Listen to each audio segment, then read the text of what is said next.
Dans un contexte d'insécurité croissante au Sahel, les drones militaires se multiplient, mais selon une interview de 2021, vous préfériez vous concentrer sur l'usage civil des drones parce qu'il y a un marché assez grand en dehors de la sécurité. Est-ce toujours le cas? Est-ce toujours le choix, les missions civiles? Chez Drone Africa Service, le fait d'utiliser les drones pour des applications civiles font partie même des gènes de notre entreprise. Dès le début, les toutes premières missions que nous avons eu à réaliser étaient pour des missions à usage civil. Et c'est d'ailleurs toujours le cas. Pour nous, les drones doivent servir pour sauver des vies. Donc, c'est pour ça que nous avons développé plusieurs types d'applications, comme la cartographie aérienne dans le cadre de tout ce qui est gestion des risques et catastrophes, pour pouvoir faire la cartographie des sites des réfugiés, mais aussi pour la lutte anti-braconnage en faisant de la surveillance. Alors, quel projet vous a le plus marqué?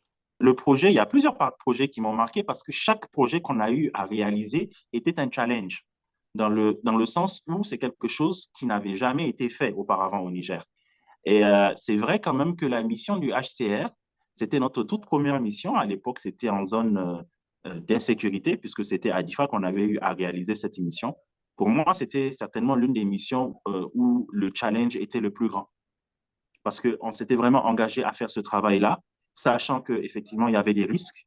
Et Mhm. concrètement, qu'est-ce que vous filmez votre drone dans cette région menacée par Boko Haram? C'est pour savoir combien de déplacés se sont accumulés dans cet endroit-là.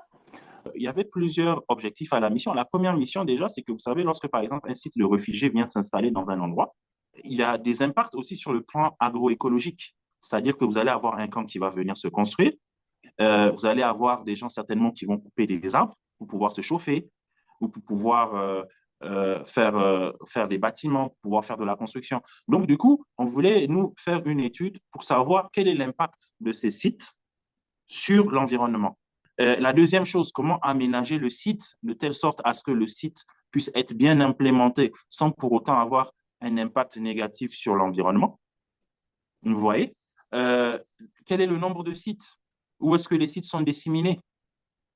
Combien de camps y a-t-il? Est-ce que les voiries ont été bien faites? Autant d'informations que les drones nous permettent de pouvoir récolter.